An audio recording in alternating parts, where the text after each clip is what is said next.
आधी रात हो चुकी होती है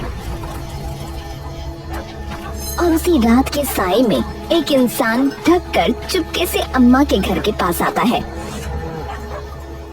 और इधर उधर देखकर सीधा गायों के पास जाता है। अब देखो कैसे मिट्टी में मिलाता हूँ मैं सब कुछ आपका।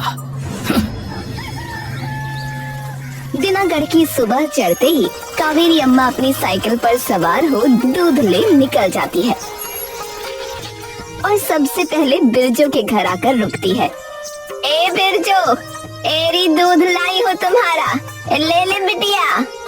तभी सामने से बिरजो हाथ में एक पतीला लिए आती है। आ गई पहलवान अम्मा। ये सुनते ही कावेरी अम्मा हंसने लगती है। ला दे पतीला, तेरा दूध डाल दो। बिरजू उसे वो पतीला दे देती है। उसमें दूध डालने लगती है। अम्मा, मैं से एक बात पूछूं? पूछ पूछ बिटिया। आपकी उम्र लगभग 55 या 60 तो होगी, तो आप अभी भी इतना काम कैसे कर लेती हो? रोज सुबह सुबह साइकिल पर इतने भारी दूध की बाल्टियां ढोकर सबके घर दूध पहुंचाती हो? अरे बस, ये तो खानदानी तंदुरुस्ती है। तुम सच में पिछले जन्म में पहलवान रही हो क्या अम्मा?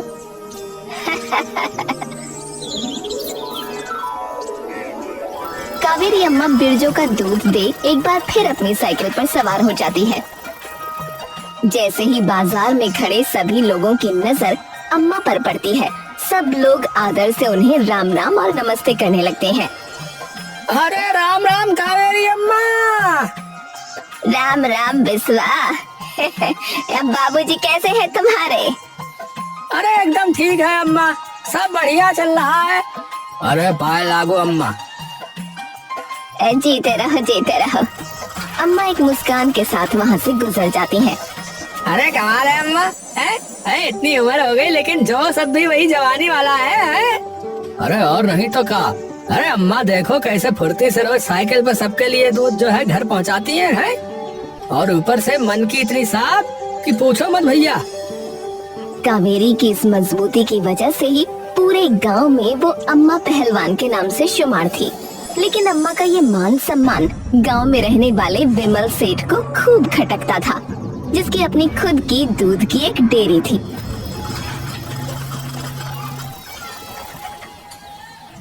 एक तो इस अम्मा ने नाक में दम कर रखा है? हाँ वो तो है, पर क्यों? अरे क्यों क्या बुद्धू? अरे तुझे पता नहीं है, आधे घर के लोग इस अम्मा से ही दूध लेते हैं। अच्छी भली डेयरी खोली हुई थी मैंने, लेकिन मुझे क्या पता था कि ये अम्मा ऐसे धंधा चौपट करवाएगी। तो क्या करना है मालिक इसका? कुछ तो सोचना पड़ेगा मन्नू, कुछ तो सोचना पड़ेगा। कावेरी अम्मा अपना सारा काम खत्म कर अपनी साइकिल पर थकी हारी घर की ओर लौट रही होती है। तभी रास्ते के कोने पर कुछ गरीब लोग बैठे दिखते हैं। साहब कुछ खाने को दे दो। दया करो साहब, कुछ तो दे दो। कोई इंसान एक पल के लिए भी रुककर उनकी ओर नहीं देखता, लेकिन जैसे ही अम्मा उनके पास से गुजरती है, तब सामने बैठी एक कमजोर औरत हाथ जोड़कर कहती है, 2 दिन से कुछ नहीं खाया, कुछ खाने को दे दो ना। अम्मा तुरंत साइकिल रोक देती है। अरे रे रे, ऐसे कैसे, चलो मेरे साथ। अम्मा सबको अपने साथ घर ले आती है।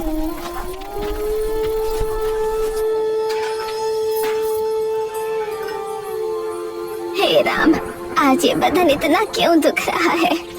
अम्मा सभी लोगों के लिए खाना बनाना शुरू कर देती हैं, लेकिन उनके माथे पर पसीना साफ चमक रहा होता है और उनकी सांसें भी भारी होती जा रही होती हैं। पर फिर भी कुछ देर बाद वो सबके सामने खाना रख देती हैं। लो बेटा, पेट भर के खा लो है। सभी तुरंत खाने पर टूट पड़ते हैं और कुछ देर में उनका पेट भर जाता है। भर गया पेट? अम्मा, आप जैसा दयावान तो आज पहली बार देखा, जो किसी गरीब को खाना खिलाने घर ही ले आया। सच में अम्मा, आपका बहुत बहुत धन्यवाद। अरे तो उसमें कौन सी बड़ी बात है, खाने पे तो सबका हक है। हाँ, और बाद के लिए भी बांध दिया है, तो जब भी भूख लगे तब खा लेना। हाँ। वो सब लोग खाना लेकर वापस चले जाते हैं। उनके जाते ही अम्मा बैठकर दूध की वो बाल्टियां धोने लगती हैं। हे राम, आज ऐसा क्या हुआ? इतना ज्यादा बदन क्यों दर्द कर रहा है मेरा? हाय। अम्मा धीरे धीरे उठकर खड़ी हो जाती है और हाथ से माथा छूकर महसूस करती है कि उनका माथा पूरी तरह से गर्म हो चुका होता है। लगता है ज्यादा ही थकावट हो गई है, इसलिए तबीयत खराब हो गई है। चलो थोड़ा आराम कर लेती हूँ।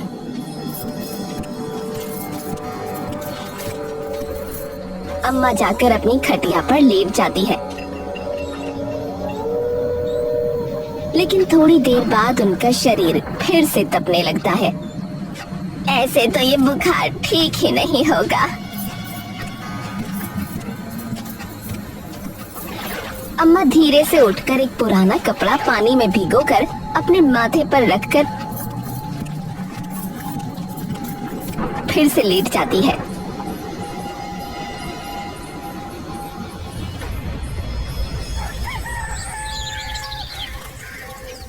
सुबह हो चुकी होती है, लेकिन अम्मा की आंख देर से खुलती है और जैसे ही अम्मा की नजर दीवार पर टंगी घड़ी पर पड़ती है तो एकदम से अपनी चारपाई से वो उठ जाती है। अरे रे रे, आज तो बहुत ही देर हो गई।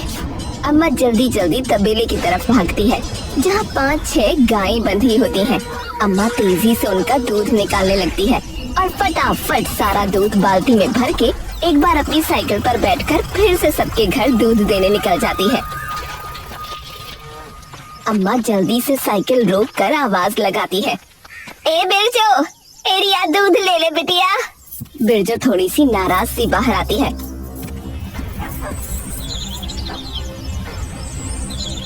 अम्मा, आज इतनी देर? सुबह से घर में हंगामा मचा हुआ है, बाबूजी को बिना चाय पिए ही काम पर जाना पड़ा।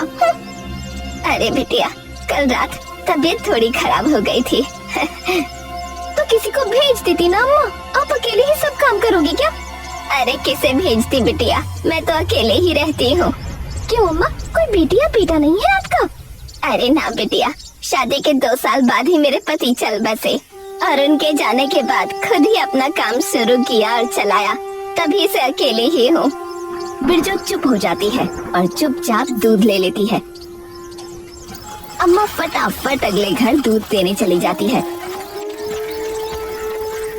जैसे ही अम्मा उस घर पर पहुँचती है, तभी अम्मा की नजर वहाँ खड़ी इमली पर पड़ती है, जो कि रो रही होती है। इमली, रो काहे रही है बिटिया? क्या बताऊं, माँ जी है ना, उन्होंने फालतू में सबके सामने मुझे इतना डांट दिया क्योंकि चाय बनाने में थोड़ी देर हो गई थी। क्योंकि आपको आज थोड़ी देर हो गई ना। माफ करना बिटिया, तबीयत खराब थी मेरी। नहीं नहीं अम्मा, कभी कभार तो होता है, लेकिन माँ जी ने तो सबके सामने मुझे इतनी खरी खोटी सुनाई बिना मेरी बात सुने। अरे ऐसे कैसे? चला, मैं बात करती हूँ इस लाजवती से। अम्मा तुरंत इमली की सास के सामने चली जाती है। ए लाजवती, क्या हो गया? क्या कहा तूने आज अपनी बहू को? अरे आज इतनी देर से चाय ही ना बनाई, पड़ी सो रही होगी सुबह से। ए मेरी वजह से देर हुई है बेचारी को, और तूने इसे इतनी खरी खोटी सुना दी। क्या हुआ अगर देर हो भी गई तो? तूने एक बार भी पूछा उससे कि बेटी क्या हुआ? लाजवती इस बात का कोई जवाब नहीं दे पाती। अरे बहू घर की लक्ष्मी होती है, कल को अगर तेरी बेटी के साथ कोई ऐसा सलूक करे तो बता, तुझे अच्छा लगेगा? इतना करने के बाद भी तू उसे ऐसे बोल रही है। अरे कोई जरूरत नहीं उसे तेरी सेवा करने की, सरकारी नौकरी वाली है, चाहे तो अलग भी रह सकती है, लेकिन संस्कारी है इसीलिए तेरी बातें सुन जाती है। ये सुनते ही लाजवती की आंखें शर्म से भर आती हैं। माफ कर देना बेटी, तेरी तरफ से तो सोचा ही नहीं कभी। ये हुई ना बात। अम्मा मुस्कुराकर वापस बाहर आ जाती है। तभी इमली वहाँ आती है और अम्मा के गले लग जाती है। अम्मा, मुझे हमेशा लगता था कि मेरी माँ नहीं है, तो मैं किससे बताऊंगी ये सब बातें, लेकिन आपने मेरी माँ की कमी पूरी कर दी आज। अरे तो मैं हूँ ना तेरी माँ, मुझे बोल देना जब भी जरूरत हो, हैं? विमल सेठ अपनी डेयरी पर बैठा होता है कि तभी मन्नू वहाँ आता है। सेठ जी, सेठ जी, सेठ जी, आपने सुना? क्या क्या सुना? अरे उस अम्मा पहलवान के बारे में। ये सुनते ही विमल के कान खड़े हो जाते हैं। क्यों, क्या हुआ? अरे सभी घरों में देर से दूध पहुंचा है। कई लोग तो बिना चाय पिए ही काम पे निकले हैं। क्यों, आज ऐसा क्या हो गया? अरे पता नहीं, कह रही थी कि उनकी तबीयत खराब हो गई थी तो देर से उठी थी। ये सुनते ही विमल गहरी सोच में पड़ जाता है। सेठ जी, क्या सोच रहे हो? शायद हमारी दुकान चलाने का तरीका मुझे मिल गया है।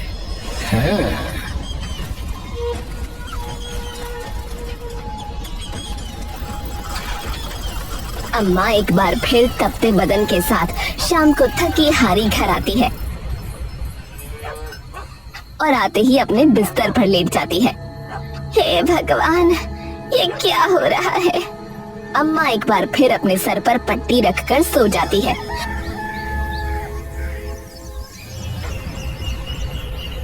और अगले दिन फिर से उनकी और देर से आंख खुलती है, लेकिन उनका पूरा शरीर अब भी दर्द कर रहा होता है।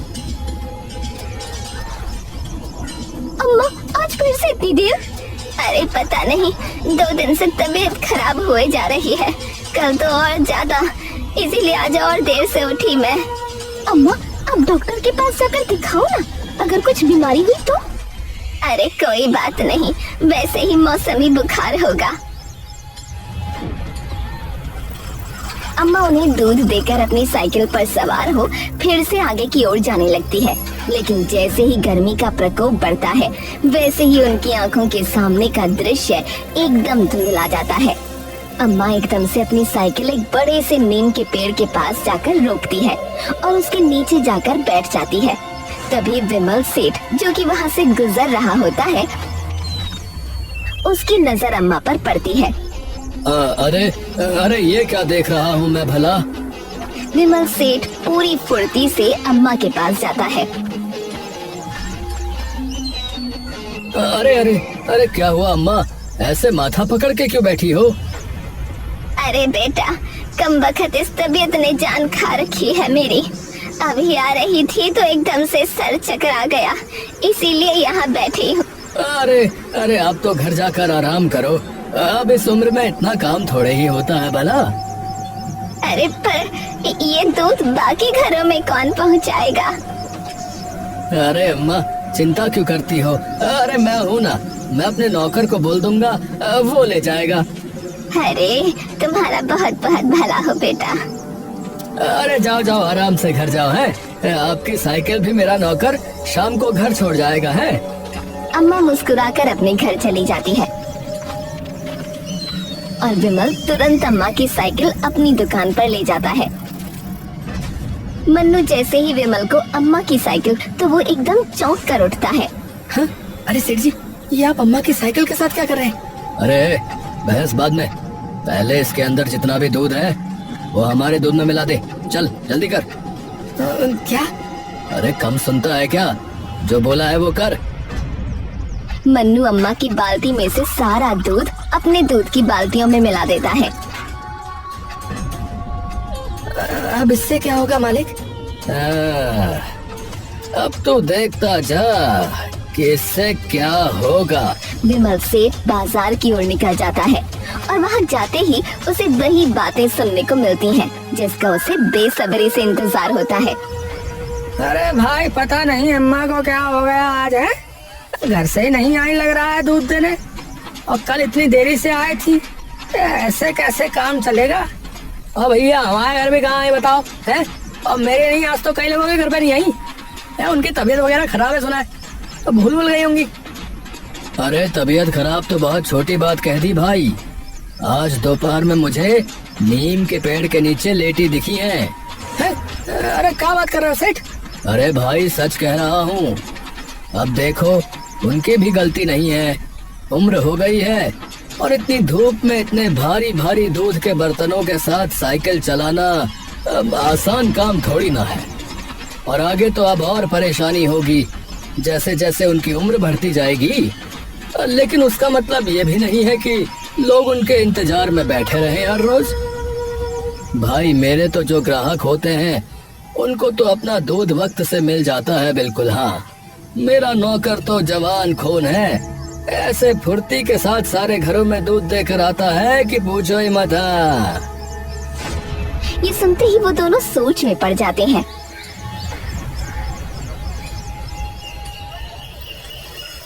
कावेरी अम्मा की तबीयत अब दिन पर दिन और खराब होती जाती है, जिसकी वजह से उन्हें रोज दूध पहुंचाने में और देर होने लगती है। और दूसरी ओर विमल सेठ भी जाकर लोगों के कान भरने लगता है। अम्मा माफ करना, लेकिन आज से हम अपना दूध विमल सेठ के यहाँ से मंगाएंगे। मेरा आपसे कोई बैर नहीं है अम्मा, पर अगर रोज रोज ऐसे ही देर होने लगी तो हमारे घर के क्लेश तो और बढ़ते जाएंगे। अम्मा ये सुनकर अपना सर झुका लेती है और कुछ नहीं बोल पाती। जैसी तुम्हारी मर्जी बेटिया।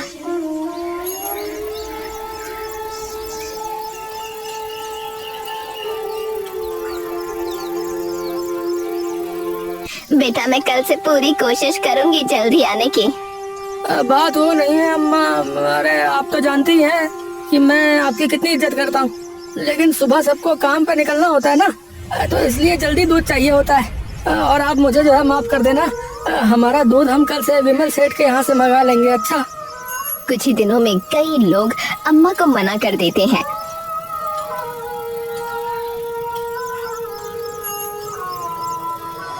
और हर दिन उनकी तबीयत भी और खराब होने लगती है।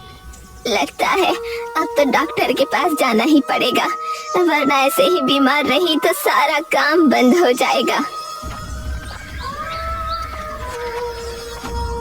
छोटा सा क्लिनिक होता है। अम्मा बेंच पर बैठी है। अम्मा मैंने हर चीज देख ली है, और आप बात समझिए कि आपकी अब उम्र हो चुकी है, और आप जितनी मेहनत कर रही हैं ये आपके शरीर के लिए ठीक नहीं है। आजकल वैसे ही इतनी गर्मी है। पर डॉक्टर साहब, आज से पहले तो ऐसा कभी ना हुआ। अम्मा चुपचाप सुन रही होती है। अम्मा उम्र भी तो बढ़ रही है, इसलिए इतनी तेज धूप में साइकिल चलाना, इतना भारी बोझ उठाना, ये सब अब आपको तुरंत छोड़ना पड़ेगा, वरना तो दिक्कत हो जाएगी। लेकिन डॉक्टर साहब, अगर काम छोड़ दिया तो गुजारा कैसे होगा? तो अम्मा कोई और काम देख लो। अम्मा चुपचाप वापस घर चली जाती है। कुछ ही दिनों में ये खबर फैल जाती है कि अम्मा का दूध का काम पूरी तरह से ठप पड़ चुका है, क्योंकि अम्मा की तबीयत खराब होने लगी है।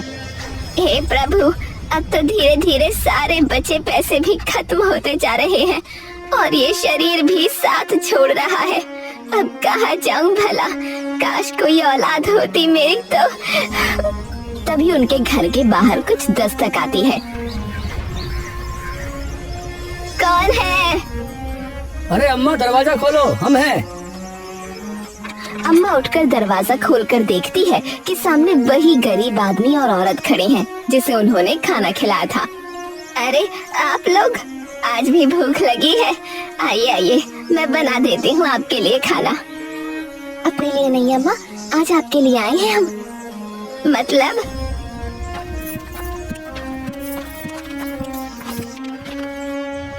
अरे अम्मा, सुना है कि आजकल आपकी तबीयत बहुत खराब रहने लगी है, जिसकी वजह से आप अपना काम भी नहीं कर पा रही।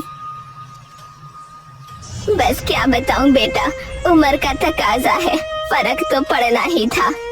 तो आज से चिंता बिल्कुल छोड़ दो। आज से जितने भी घरों में दूध देकर आना है वो हम लेकर आएंगे। बदले में आप हमें थोड़ी तनख्वाह दे देना, हमें भी काम मिल जाएगा और आपका भी काम हो जाएगा।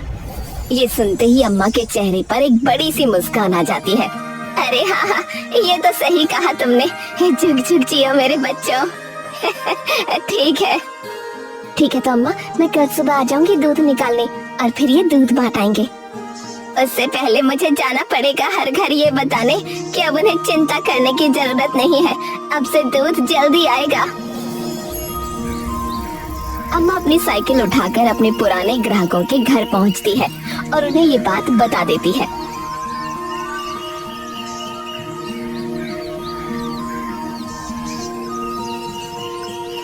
सुबह होते ही वो दोनों गरीब आदमी और औरत अम्मा के घर पहुंच जाते हैं। अरे वाह, आ गए। सबने हाँ बोल दिया क्या अम्मा? नहीं, कुछ ही लोग माने बस, पर कोई बात नहीं, और जो नहीं माने वो बाद में मान जाएंगे। हाँ, ये भी सही कहा। ठीक है, मैं तब तक दूध निकाल देती हूँ, फिर ये दूध देने चले जाएंगे। हाँ हाँ, ठीक है बिटिया। कुछ दिनों बाद, कुछ ही दिनों में एक बार फिर अम्मा का काम चल पड़ता है। लेकिन इस बात से विमल सेठ और भड़क जाता है। विमल सेठ अपनी डेयरी पर गुस्से में बैठा है कि तभी मुंह लटकाए मन्नू वहाँ आता है। अरे इतनी देर से क्यों आ रहा है रे? माफ करना सेठ जी, वो मेरी पत्नी की तबीयत ना खराब हो गई थी। अरे तो मैं क्या करूँ रे? हैं? अपना काम बंद कर दूं? एक तो पहले ही उस अम्मा की वजह से काम फिर से कम हो गया है। मुझे तो लगा था कि आखिरकार उनका पक्का इलाज बांध दिया मैंने, लेकिन फिर उन्होंने किसी और को काम पे रख लिया। ऊपर से तेरे जैसा काम करने वाला नौकर।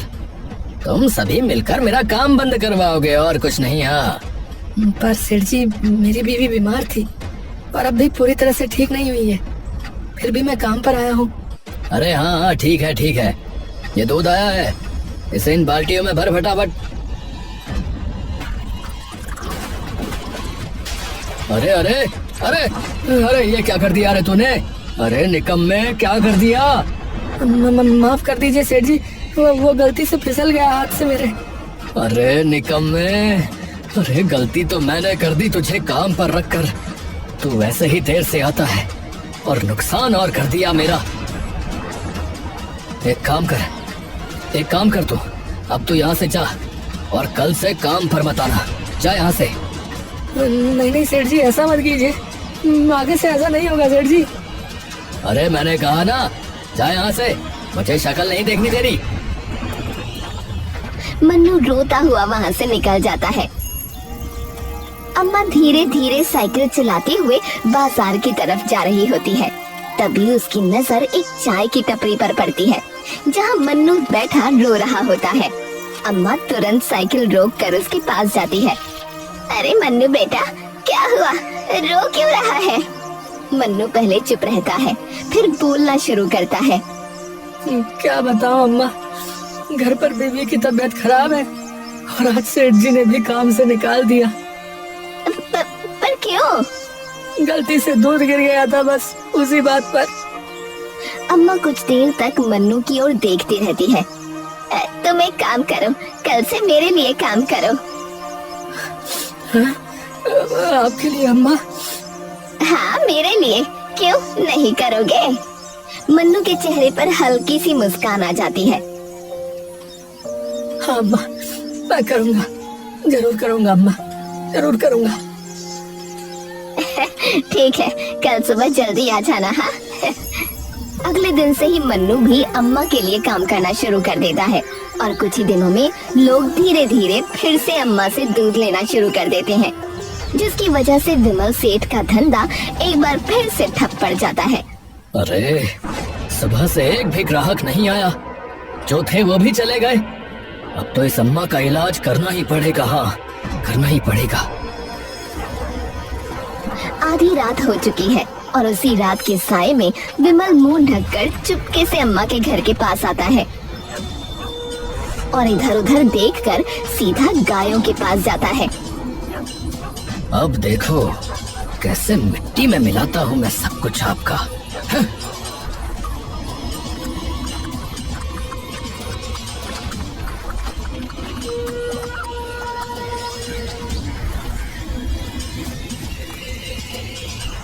अरे रे, मेरी गाय कहाँ गई? मेरी गाय!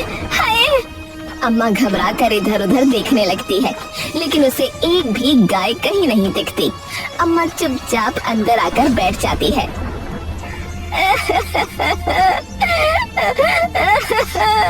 तभी वो गरीब आदमी, औरत और मन्नू अंदर आते हैं। अम्मा क्या हुआ, आप रो क्यों रही हैं? अम्मा रोते रोते उन्हें सारी बात बताती है। तीनों एक दूसरे की तरफ देखते हैं। हाँ अम्मा, हम गांव का चप्पा चप्पा छान मारेंगे, किसी न किसी को तो कुछ पता होगा।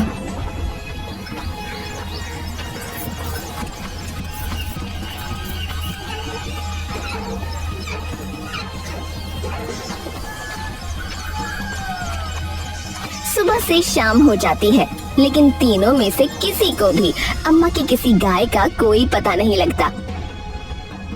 अम्मा किसी ने भी नहीं देखा। ये सुनते ही अम्मा फिर से रो पड़ती है। ए राम, अब क्या होगा? मेरे पास तो इतने पैसे भी नहीं कि नई गाय ले आओ। अम्मा पर ये हुआ कैसे? क्या किसी ने चोरी की है? तभी मन्नू को एकदम से आभास हो जाता है। अम्मा मुझे पता है कि ये किसने किया है। ये सब विमल सेठ का काम होगा। लालची कहीं का, इसकी तो अभी के अभी थाने में रिपोर्ट लिखानी पड़ेगी। हाँ सच में। सभी लोग तुरंत विमल सेठ की कंप्लेंट थाने में दर्ज करवाते हैं।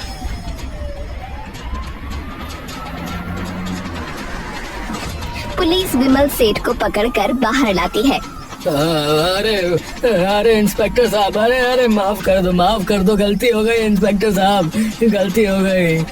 अब भुगतो सेठ अपने लालच का फल। बताओ अम्मा की गाय कहाँ है? देखो उन्हें तो मैं बहुत दूर एक खुले मैदान में छोड़ कर आ गया था। अब तो मुझे भी नहीं पता कि वो कहाँ है।